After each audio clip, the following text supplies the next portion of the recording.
이제 그런 종목들 한번 이야기해 보시죠. 네, 신한금융투자 황희연 팀장님 함께하고 있습니다. 시장에 대한 흐름들은 뭐 어제 이가 오늘 얘기고 그렇죠. 오늘 얘기 바뀐 게 뭐 없어요. 사실 바뀐 건 네, 없고요. 바뀐 게 없습니다. 섹터에 대한 이야기, 주도주 얘기하겠습니다.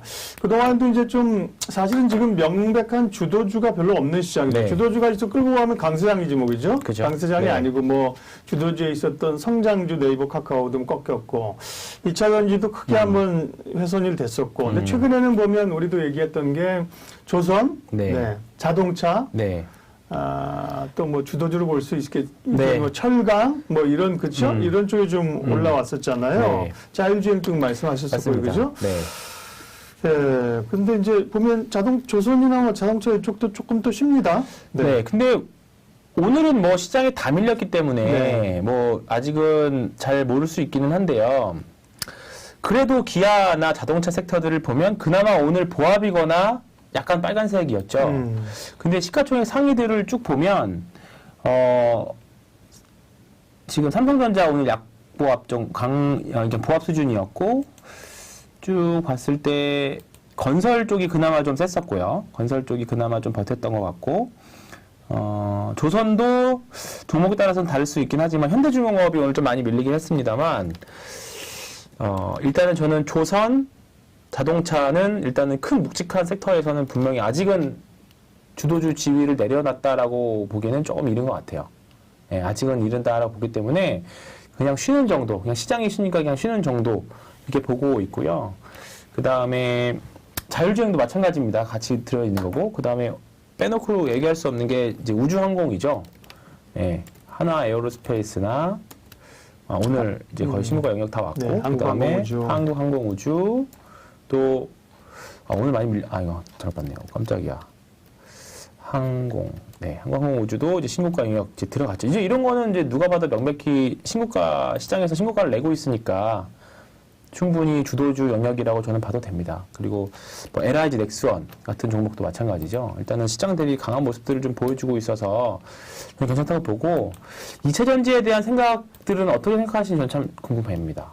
2차 전지 심리가 조금 꽤 좋아졌어요. 근데 일단은 LNF가 다시 갈 수 있을까에 대한 고민, 그러니까 이제 딱 전고점을 맞고 이제 내려왔다가 이제 리바운딩을 좀 하고 있기는 한데, 조금 기술적으로는 좀 애매한 위치라고 봐요. 예. 뭐 한 5년 정도 보고 계신다라고 하면 다시 올라올 수 있는 위치라고 보는데, 뭔가 신규로 장기 투자로 접근하기에는 조금 싸게 접근할 수 있는 시기가 좀 오지 않을까 저는 좀 이렇게 보고 있는 섹터 중에 하나입니다. 에코프로 BM도 마찬가지고요. 에코프로 BM. 네, BM도 보면 이제 거의 전고점 근처 왔는데 이제 음봉이 하나둘씩 나기 시작하거든요. 그래서 뭐 중장기 성장성 이제 지금 일단은 에코프로인 같은 경우에는 이제 반등의 영역이 조금 더 이어지다라고 보는데. 지금 구간에서는 뭐 조금 더 싸게 살 수 있는 여지는 좀 있지 않을까 이렇게 좀 저는 개인적으로 이렇게 말씀드리고 있고요. 보면 네 지금 디스플레이 쪽은 여전히 별로 좋지 않고요. 건설 쪽에서 삼성 엔지니어링 저희가 지난주에 같이 이야기하지 않았었나요? 안 했었나? 저 기억이 안 나네요.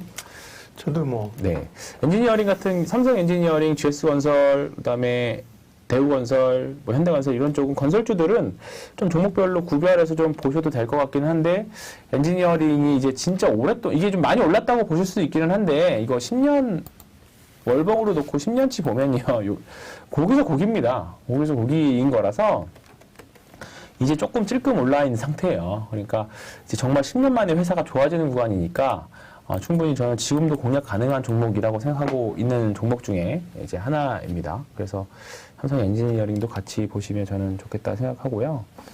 마지막으로 이제 다크호스 올해 주도주 중에 다크호스로 나올 수 있는 게 이제 은행주 말씀드렸죠. 오늘 같은 날 은행주 갖고 있으면 그나마 편할 수 있는 섹터가 은행주인 거죠. 그래서 제가 포트에 하나 정도 있으시면 좋지 않을까 생각했던 게 그래서 그렇습니다. 하나 금융지주 이런 거 보면 그러니까 오늘 시장이 다 밀렸어도 금리 인상 뭐 한국은행도 이제 또 금리 인상해야 된다는 뉴스도 나오고 하니까 계좌를 엄청 불려주지는 않지만 굳이 내가 주식을 담고 싶어서 가져가야 된다라고 하면 은행주 정도는 하나금융지주, KB금융, 신한지주 3개 중에 하나 정도는 충분히 가져가 보실 만하지 않나 예, 의료금융지주는 최근에 좀 문제가 좀 이슈가 좀 있어서 좀 그렇다 치더라도 세 개 중에 하나 정도는 분명히 시장에 약간 인버스적인 성격이 있을 수 있습니다. 그러니까 다른 쪽 아마 IT나 대형주들이 반등하면 은행주들은 좀 빠질 수 있어요. 오히려 역으로 또 반대로 그러면 그때는 또 이제 매수 기회로 또 삼으시고. 그리고 오늘같이 좀 오르는 날은 좀 파시고 사실 뭐 변동폭이 그렇게 크진 않지만 그런 차원의 해지 기능으로 좀 충분히 쓰실 만한 인버스보다 낫다고 봅니다. 저는 올해 시장이 빠진다라고 보면 올해 시장이 빠지는 건 결국 금리 인상 때 빠질 거 아니에요? 빠진다면 빠지는 전체적으로 보면 근데 그렇다라고 하면 금리 인상의 수혜를 받을 수 있는 섹터는 결국 금융주니까 중장기적으로 결국은 경기가 좋아야 오르는 게 금융주긴 합니다만 일단 단기 모멘텀으로 충분히 반사 이익을 볼 수 있는 시장입니다. 오늘 특징주 중에 하나가 오늘 시장이 재미없을 거라고 봤던 이유 중에 하나가 한국전력하고 한국가스공사 올라서 그래요. 그러게요. 한전이 어제 지난주에도 한번 급등한 적이 있었잖아요. 네. 한국전력이 8%인가 올랐었죠. 지난주에 이게 뭐 이제 지난주 목요일이었는데요. 8.5%로 올랐네요. 뭐 한전이 8% 오르는 시장이 재미가 있겠습니까? 당연히 이런 공기업이랑 경기 방어주가 이 정도 오르면 재미가 당연히 없죠. 그러니까 오늘도 3.6% 정도 올랐는데 반대로 보면 또 오르면 또 조정이 또 정직하게 나오는 종목이니까 또 이제 뭐 오늘 지나고 나면 금요일은 또 반대적으로 또 좀 편하지 않을까 시장 자체는 네 그렇게 좀 생각하고 있습니다. 일단은 네 그래서 우주항공, 자동차, 조선 조선을 좀 보죠. 현대미포조선 네. 이런 것들은 충분히 매수기에 삼아도 되지 않을까 싶습니다. 네, 현대미포조선은 여기 보시면 이렇게 거래량 이렇게 하나하나 이렇게 나오면서 어떻게 보면 에너지 응축하고 있는 구간이라고 보거든요. 주가가 올라갈 때는 거래량 터지고 빠질 때는 내리고 올라갈 때는 빠지고 내리고 빠지고 내리고 요거죠. 그러니까 요거랑 비슷한 패턴이 GS였거든요.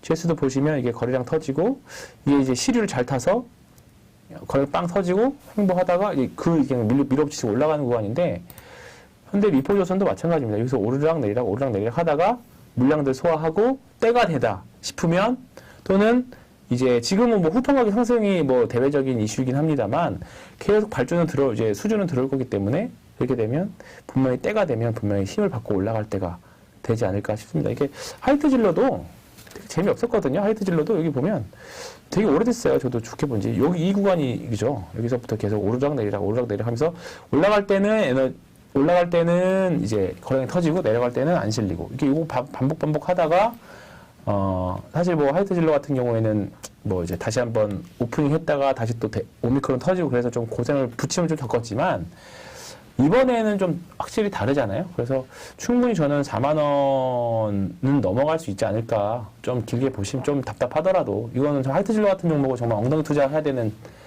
종목이지 않을까 싶습니다. 근데 사실 뭐 4만 원 가도 10%인데 이런 게 좀 답답하실 수 있을 것 같아요. 하이트질러 여기서 정말 어렵게 버텨가지고 4만 원 넘어서 팔았어. 근데 지금부터 기대 수익률 10% 내려잖아요. 근데 테마도 잘만 잡으면 하루에도 10% 난다고요. 하루 10%가 뭐예요? 하루 20%씩. 네. 그러니까 이제 그게 고민인 거죠. 최근에 네. 오늘 같은 날 이제 휴림로봇 같은 게 이제 급등을 했었는데요. 이제 최근에 좀 엄청 급등을 했죠. 근데 이제 오늘 저 개인적으로는 조금 이제 매도 신호가 나오지 않았나 싶은데요. 이제 고점에서 이제 갭 상승에다가 대량 거래이기 때문에 양봉, 음봉 상관없이 좀 이건 충분히 이제 고점 신호라고 보거든요. 근데 이런 거 예를 들어서 뭐 며칠 전에 이제 2,700원, 800원일 때 이거 사면 어떻게 했냐고 이제 물어보셨어요. 근데 저는 관리자 입장에서는 이거 저는 더 이상 뭐 사자마자 말씀 못 드리겠다. 나는 올라가도 그만, 내려가도 뭐 그만이다. 근데 이 급등 나왔잖아요. 이렇게 두 번이나. 그러니까 이런 거 잘못하면 그동안 답답했던 손실 한 방에 해결할 수 있는데 사실 그런 거거든요. 근데 이거와 반대 케이스도 굉장히 많아요. 지금 사실. 그렇죠. 이거 반대 케이스 굉장히 많습니다. 그러니까 근데 이런 것들을 잘 따라가시는 게 사실 고점에서 잘 팔고 나올 수 있냐가 고민이에요. 그렇죠. 네. 그렇습니다. 그러니까 이런 시세를 확 줬다가 또 주춤주춤하다 또 확 밀리잖아요. 확 밀리죠. 그죠? 그러니까 뭐 오전에 분명히 좋았는데 잠깐 뭐 네. 일하고 왔더니 망가져 있는 케이스도 많이 있을 수 있기 때문에 그런 부분들을 다 염두하시고 매매를 해야 되는 시장이니까 너무 아쉬워하실 필요 없다. 지금은 시장이 뭐 급등주 나오긴 하지만 소외감이 있을 수 있는 거 다 알거든요. 소외감 다 있고 개인적으로 소외감 굉장히 많이 있고 나만 못 보는 거 아니야? 근데 주변 물어보면 다 못 벌고 있습니다. 예. 네, 다 힘듭니다. 있어도 이런 종목을 뭐 1력씩 베팅하실 수 있겠어요? 사실 샀어도. 그렇죠. 네. 계좌에 유의미한 자금을 베팅할 수 있는 종목이 아니에요. 이 종목을 핸들링하는 그 누군가가 아니라고 하면. 그러니까 소외감 느끼실 필요도 없습니다. 그러니까 지금은 차분히 내공을 기르실 시간. 저도 계속 기존에 매매했던 로직들 계속 틀린 게 없는지 계속 다듬고 있거든요. 근데 저도 요즘에 한 다섯 종목을 고르면 그 중에서 2종목 튀는 게 꼭 나와요. 분명히 단타 자리로. 근데 꼭 안 산 한두 종목을 내가 사. 근데 분명히 지금 사전거래 안에 계속 잡힐 듯 하거든요. 근데 성공한 것도 있고 실패한 것도 있어요. 근데 거기다가 저도 개인적으로 비중 있게 실을 수가 없겠더라고요. 그러니까 떨어지는 것도 분명히 있으니까. 그러니까 지금 다 그 누구나 다 그런 자리입니다.